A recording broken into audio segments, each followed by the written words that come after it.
What's going on, YouTube? I'm the Brotator Chip, and today I'm coming to you with a tutorial to show you what a lot of people are doing right now in Phasmophobia to grind a lot of XP very quickly. It involves custom difficulties, usually on a smaller map. You go in there, you let a ghost hunt once or twice with 0 sanity, you take your guess, and you leave. Let's get into it. I'm going to show you the whole thing.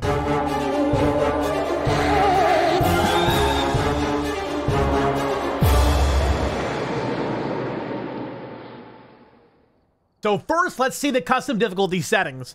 Right now, I have it on a 9.7 multiplier, but I've seen this in many different forms. 9.7, 9.9, 10, 11, all the way up to 12.45. Whatever works for you. And I'm going to show you exactly what you could change and what I have set for my personal preference. So what we got in here is we got starting sanity is at 0. Sanity pill restoration is 0. Sanity drain speed is 200%. Sprinting is on, and my player speed is 100%. Now, this is something you would absolutely change. This is your personal preference, depending on where you want to do the ghost testing for that 1 hunt or that 2 hunts or whatever you're going to be doing.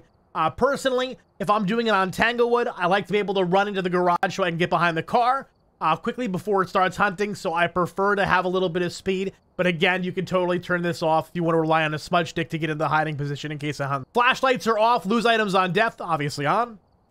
Over to the ghost settings.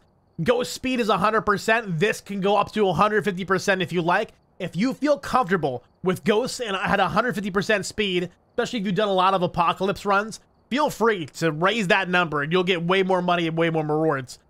Personally, I seem to be more accurate when I'm on 100% ghost speed, so that's just my preference, but you could do whatever you'd like. Roaming frequency high, changing favorite room high, interaction low, vent frequency low, friendly ghost off. These are all basically settings that make it so I have the maximum payout from them. So just try to get the maximum payout from those settings there. Grace period I have set to 1. I've died a couple times with the ghost spawner directly on top of me, especially when I had a wraith. So I really do, I've learned to appreciate that 1 second grace period. So I recommend 1 second at least. If you want more, great. If you want 0, good luck. High hunt duration, evidence given is 0. This is a no evidence challenge. Contract. Setup time, 0. Weather could be anything you want. Honestly, if you change weather settings, you're really not gaining that much money at all. So if you want it on clear, I have it on clear that way. If it's a haunt 2, I can pretty much know that if it's a slow ghost because the whole weather is warm nearby the house. So that's why I have it on clear. Doors starting open. That doesn't really matter much. You can just keep that the highest payout. Number of hiding spaces, medium. You could turn this to none, honestly. I've done it at none. I just loop it around the car or around, like, you know, the countertop or something or anything, really. If I'm doing it on Woodwind, I just loop it around the campfire. So you could turn this to none. You could turn it to very high, whatever your personal preference is and what you feel safe with. Sanity monitor off, activity monitor off, fuse box. I usually have that starting on. That way I don't really have to rely on any light sources because obviously I have flashlights off. So I do prefer to have the fuse box on so I can turn on a couple lights when I walk in real fast. But if you'd like to turn that off as well, feel free. So that is that, 9.7. And we're going to go in on a Tangle run. I'm going to show you a little bit of how this works. I'm going to do one on Tanglewood, and I'm going to do one on Woodwind. Here we go. All right, we're in. One thing I will note is that you definitely don't need to bring all this equipment with you. You do not need a full truck of equipment. You really only need to bring the bare essentials for protection, which is smudge sticks, maybe a crucifix, maybe a couple things to go ahead and complete your objectives. Whatever is going to maximize your money and your XP for that round. So by all means, if you don't want to risk losing all your stuff, go ahead and remove it from your loadout. Okay, here we go. I'm going to take 2 smudges, and I'm going to take a lighter. What are my objectives? Capture a photo, find EMF firelight. I could probably do the EMF one. So I'll bring in 1 smudge stick, a lighter, and an EMF reader. All right, what I'm going to do is I'm going to enter this building right now, run for the lights, turn them on to try to brighten the area for the hunt, and then I'm going to hide in the garage. Hopefully we can get this all done before it starts hunting me. Here we go. Keeping an eye out for bone just in case. Oh, there's the bone right there. That's a lucky find. Got the bone. Extra money. Let's hope we get a good ghost. No hiding in our garage lockers, which is fine. We have the trusty car here to keep us out of line of sight. Fast ghost. We got a quickie. Coming right at me, coming right at me. It is a Dio. It is a Dio. That is absolutely so lucky. Hey, buddy.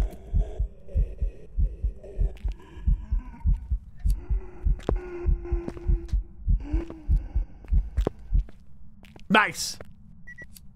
We did get the EMF objective. Perfect. Gonna quickly run back outside before it hunts a second time. So we did get one objective done. We got our bone as well. Let's go see what our payout is. Oh, unlock something, thermometer. So we got $2,550. We ended up getting a daily done, so that was the extra $100. We got our bone. We got a reward multiplier. We got our investigation bonus. We got an EMF reader objective, and obviously the correct ghost type. For how long did it take us to get that $2,550? Let's see. 1 minute and 28 seconds. That is incredible. Obviously, you're not going to get lucky with a Dio every time, but there's going to be a lot of ghosts that are easy to go ahead and try to guess and do a little bit of testing for. So you're going to be successful more often than not, as long as you understand the ghost types and the abilities they have. One more thing I want to show off is this strategy on Woodwind. Woodwind's a very great map for this, because Woodwind, it has a very short walk to the actual map itself. You're right there. You're parked right at the gate. You can go inside. The lights are already on because I have the breaker on, and you can loop it around the fire pit. So here we go. All right, we're now on Camp Woodwind. Let's go ahead and check what our objectives are.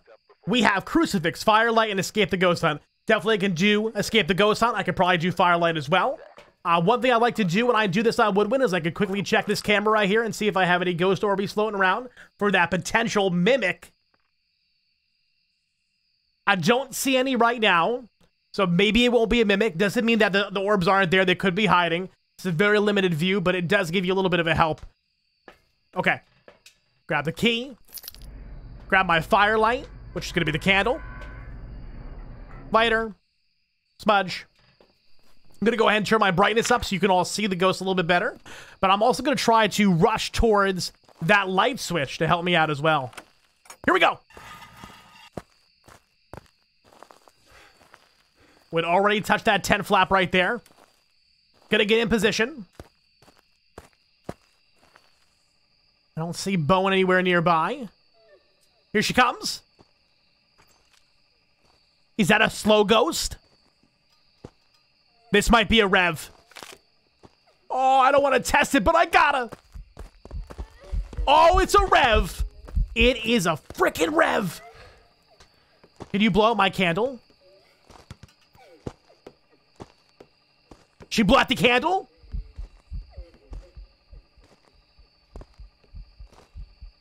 Don't see me, don't see me. Yes! Let's go. Getting out of here. We should have one objective completed. Well, we got two objectives completed. We got the escape and the firelight. Perfect. Let's go ahead, lock in Revenant. Close the door. Welcome back. Nice, we got money from Level Up. And that one gave us $3,007. And how much time? 1 minute and 10 seconds. Unbelievable. I'm telling you, this is the way to level up now. This makes sense. You go in there, do 1 or 2 hunts, 0 sanity, just try to test your knowledge of the ghost. And to be honest, I have learned so much more about ghosts than ever before, because I'm really putting my knowledge to the test. I'm really seeing if I know those ghost abilities, what they do based on no evidence. So I definitely recommend giving this a shot. Thank you so much for watching. I hope you found this tutorial helpful. Hopefully it's going to help you get some free levels in Phasmophobia. Please feel free to subscribe for more videos. And as always, my friends, stay crispy. Catch you next time.